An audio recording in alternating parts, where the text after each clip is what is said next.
carrot. Okay. Tapos yan. Hello guys, good morning! Magluluto tayo ngayon ng sopas. At ang sopas na ating lulutuin ay something different. So, kung gusto nyo malaman kung ano tong sopas na to, panoorin ang video ito. And let's cook now! Slicing carrot. Oh, ganito lang dapat siya kalalaki. Ganyan. Ay, hindi siya masyadong malaki. Hindi kasi sanay tayo sa malaki. Dapat ganito lang dapat yung kanyang size. Ngayon, i-cut naman natin itong Baguio beans. Baguio beans. Beans! Ayan. Ganito lang palang dapat ang pag-cut Mars na para mabilisan. Ayan, ready na yung ating bawang at sibuyas. I-ready naman natin yung ating chicken. Ayan, syempre hindi natin to ilalagay lahat. Ayan, tapos himay-himayin natin siya ng very thin. Kailangan natin siya hati-hatiin at himay-himayin. The more chicken, the merrier. The tastier. Ayan, so i-ready na natin ang ating... Ito yung ating oil. Medyo mainit-init na siya. Nilagay na natin yung ating chicken. Okay, sige. Ganito dapat, Mars. Sige, go. Halo-haluin natin ng konti ng very light.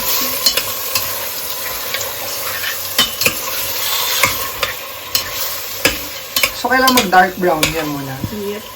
Okay, sige. Bago ilagay yung sibuyas at bawang. Yes, go. Ito yung ating gagamiting repolyo, color purple siya. Tignan nga natin kung ano mangyari sa ating sopas. Slice muna natin itong ating purple cabbage. Ito yung gagamitin natin for the first time. Tignan nga natin kung ano mangyayari sa ating sopas, kung masarap ba siya. Sarap yan. Ayan. Ganito lang dapat yung iwa. At saka ganito kalaki ang ating cabbage. Ganyan.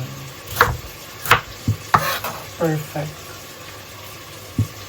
Ayan, malapit nang mag-brown yung ating chicken. Iwain na natin itong ating Sausage. sausage. Wala ka ng pula.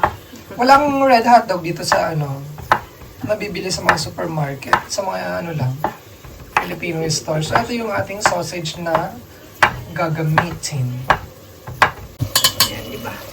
Luto. Ayan, so medyo luto na yung ating Lagyan natin ng chicken. konting Ilalagay na natin yung ating carrots at saka beans. Ayan. Lagyan tayo ng huway ng konti. Ang ganda ng niya, ang tawag dito, size niya, no? Uniform. Pare-para. So, kailangan natin siyang Sangkot siya. haluin ng konti. Ayan. Okay, paminta. Ayan, lagyan natin siya ng konting paminta. Ayan. Ayan yung ating paminta. Tapos, syempre, lalagyan din natin siya ng konting asin, salt. Ayan. Ayan yung ating asin. Tapos, syempre, kailangan natin siyang i-mekos na yan. I-mekos na yan, ma'am. Ganyan.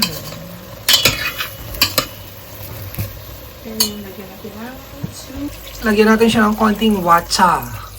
Ayan, ganyan. Pero ginagamit ko to sa Android. So, lagyan na natin yung ating milk. Ayan yung ating milk. I-off mo muna ulit yung Para creamy. Nandito kasi ako sa Ruby, hindi kita... Dami kasing nasasago. Yan, mekos-mekos natin ang creamy sopas. Antayin na natin siyang kumulo yung ating creamy sopas. Dagdagan natin siya ng fresh milk para mas masarap. Ayan.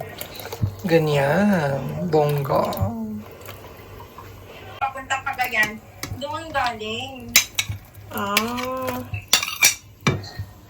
Tapos, Fall cabbage. Ayan. Ito ang ating sekreto sa ating Gen Z na sopas. Ayan. Weird. Tingnan natin kung delicious ba naman itong sopas na to. Tsaka syempre ilalagay na natin yung ating macaroni, pasta. Ayan.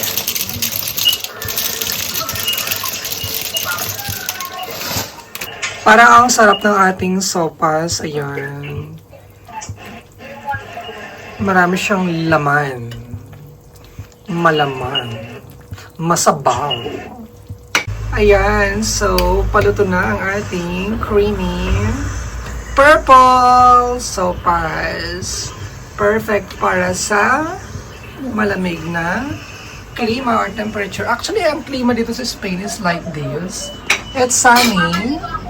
Ayan, sunny siya, pero ang tawag nito, malamig. Ganyan siya.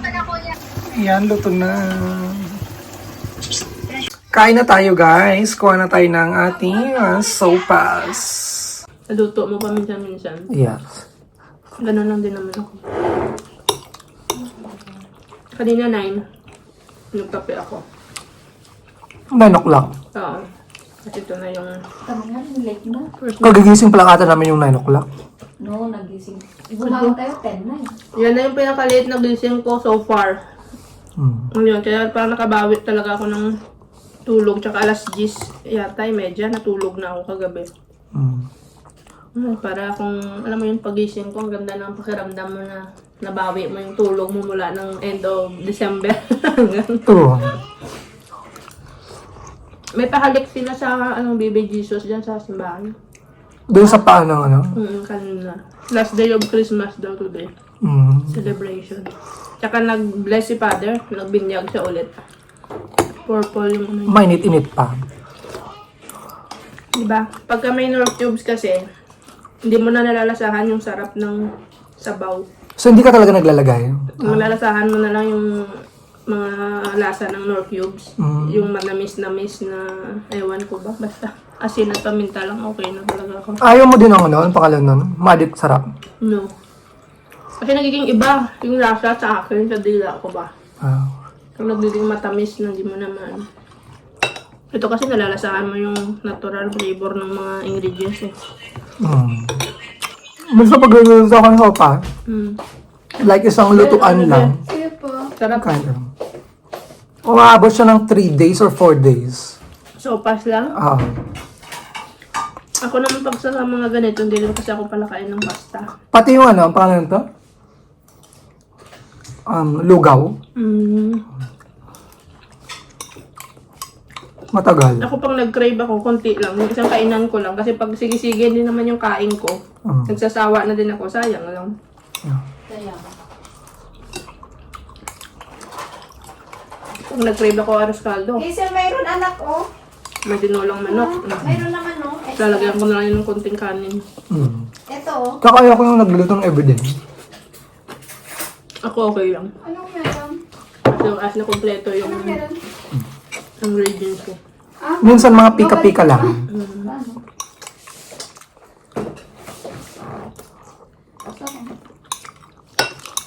Sarap Ay, siya. ganun. Ito. Okay. Kaya lang, sobrang laki naman. okay lang. No. Hindi ganito mo. Masakit to. Iyaki large. Ito oh, mas okay. Mas maganda to. Mas maganda to. Hindi na. Kaya hindi ako marunong. Saan yung pegatina? Sige nga, try nga. True. Mm. Parang siyang pinkish. Pinkish yung kanya ano, Nag-open lang naman sa akin si sabawan. Dan. Hindi naman binigay. Yung Ang ganda nga eh. Parang nakakainggan yung kumain.